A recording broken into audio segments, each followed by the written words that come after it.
Hey everybody, I'm TJ Smith with Sereno, here with my partner Lisa Doyle. Yep. And we're here to do our Tuesday tips with you. Yep. Yeah. Welcome you guys to our Tuesday tips. So TJ and I were chatting in the last couple of days about some things that people have been asking us.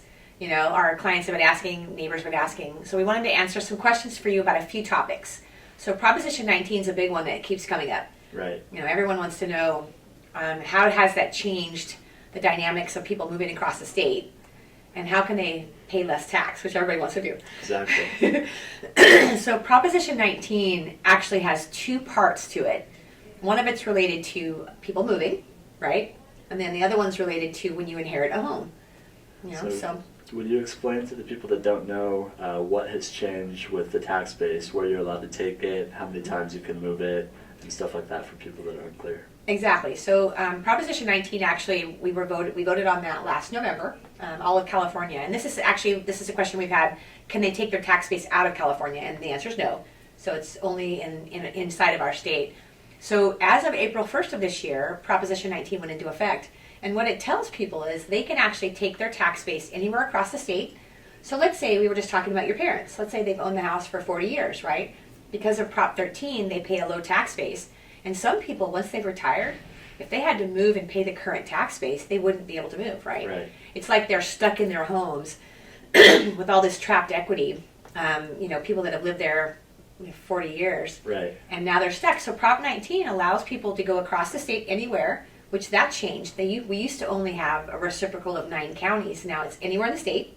So you can move, be close to your family. You can downsize somewhere. Because imagine if you paid like $150,000 40 years ago and your tax base is almost nothing. Right. And now you sell your house for, our values are very high, but if you had to go pay $1.3 million somewhere else for the same type of house, people couldn't do it. Yeah. You can imagine the tax bases would Right, you wouldn't be able to afford it. Yep. So what that means is you could actually take your tax base with you. And there's one other change that happened with Prop 19 is back in the day they used to say you had to buy at or below your sales price. Today you could actually buy over your sales price. So let's say you sell here for $1 million and you go down to Southern California and you pay 1.2. You could take the tax base for the first $1 million and then you're just going to pay a little extra for that 200. Oh. So anyone can take their tax base anywhere, they can sell it anytime, and they can do it 3 times now. Oh wow. And So- before it was one? Once. Oh. Yeah, once after you're 55, and now if you've done it 10 years ago and now you're 70, you can do it again. Oh, that's cool. 3 times. Yeah, so that's the positive part of Prop 19. And what TJ and I would tell you too is make sure, see a CPA, see a tax advisor. Yeah, we're not tax experts. We are not CPA. But see someone who understands real estate matter. Yeah. So the second part of Prop 19, we had a client just recently discover the negative aspect of Prop 19, which is if you've inherited a house, let's say you inherited your parents' home and they've owned it for that 40 years again, and back before this year, you could keep that house as a rental, you could keep that low tax base, and you would be a happy camper, right? Right. Well, unfortunately, now they say within 1 year of April 1st of this year, you have to either move into it as your primary residence, or they're going to reassess and you're going to pay the current tax. Okay.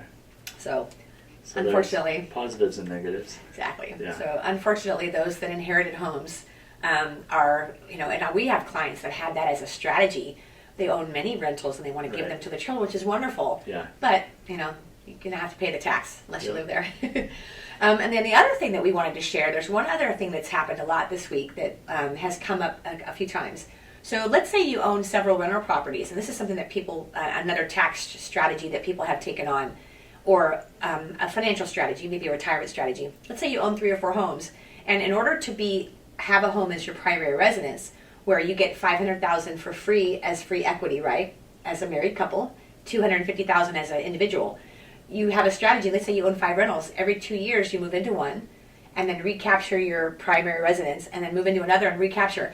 But there's a fallacy behind that, and I had a client this week that actually was discovered that he couldn't do what he wanted to do.